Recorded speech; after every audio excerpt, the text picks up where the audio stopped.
Não é de hoje que os técnicos brasileiros vêm esculachando o técnico do Flamengo, o treinador do Mengão, Jorge Jesus. Começou com o Clube do Vinho, onde muitos da imprensa, amigo do Abel, esculacharam de todas as formas o técnico Jorge Jesus, né? Dessa vez o Mano Menezes também falou uma barbárie, dizendo que se o Abel tivesse o elenco que tem agora, que o Flamengo está agora nas mãos, ele também faria um excelente trabalho. Lembrando que o Abel tinha nas mãos o Arrascaeta e o Gabigol. Arrascaeta, Gabigol, tinha o Vitinho e tinha o Bruno Henrique. E ele não conseguia jogar, fazer os quatro jogarem juntos. Não conseguia. Não conseguia.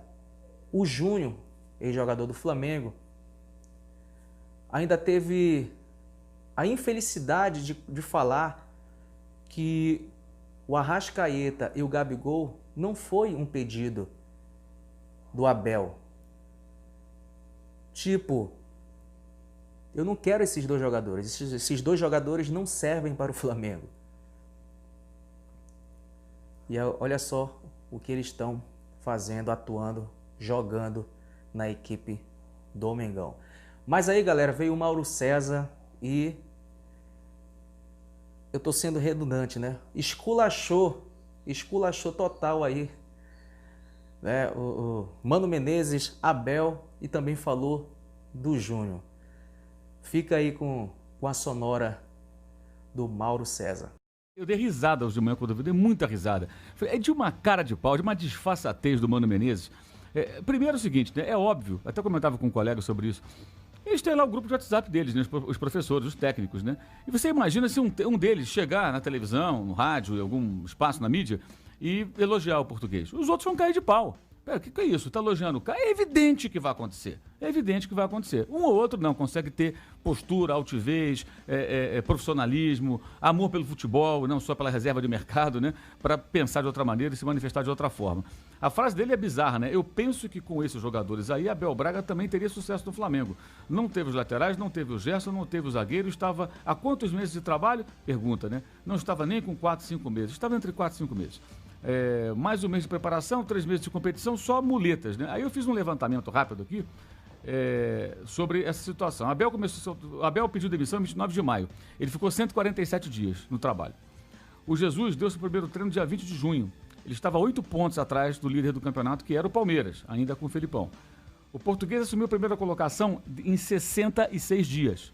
Em 2 meses e 6 dias, ele saiu do zero, ele nem conhecia os jogadores e saltou de 8 pontos atrás para o primeiro lugar do Campeonato Brasileiro, né? Abel teve pré-temporada, teve Campeonato Carioca, teve Copa Florida Cup, quer dizer, jogos amistosos contra adversários fracos, chance de fazer experiência. O Jesus não teve, a estreia dele já foi contra o Atlético lá no Paraná, mata-mata de Copa do Brasil.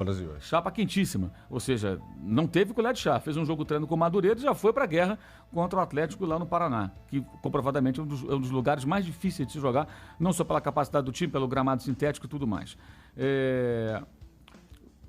O Jorge Jesus teve 2 semanas aproximadamente para treinar o time até fazer essa primeira partida.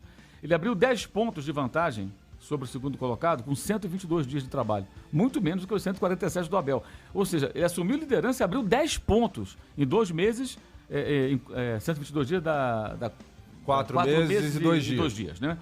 Menos do que o Abel ficou. No dia dos 5-0 no Grêmio, ele estava 125 dias no comando da equipe. E quando ele chegar a 156, que são 9 dias a mais do que a permanência do Abel, ele vai decidir a Copa Libertadores da América.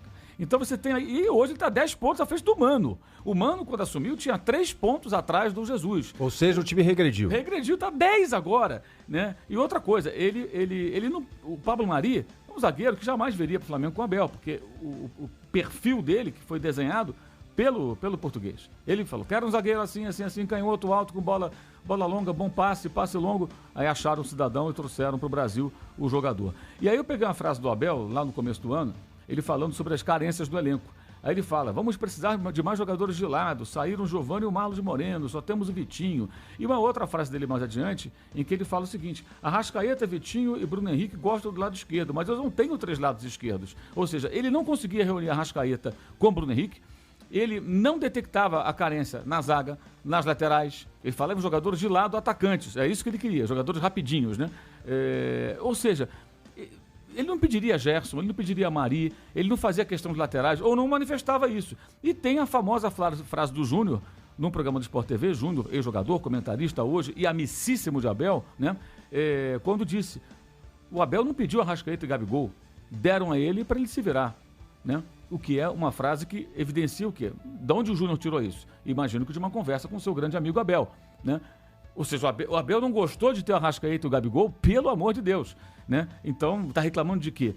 E aí você percebe o seguinte, assim, o Mano Menezes, com essa declaração, ele tortura os fatos, ele menospreza a nossa inteligência, que é uma coisa que esses técnicos fazem sempre. Eu gosto de falar sempre sobre isso. Os técnicos no Brasil são tratados por parte da imprensa como se fossem grandes intelectuais, como se fosse um cara como Cláudio Zaidan, que é capaz de falar sobre vários assuntos com propriedade, com profundidade, com inteligência. Não estou falando isso porque o Zaidan é assim, não estou fazendo média, nem todo mundo sabe.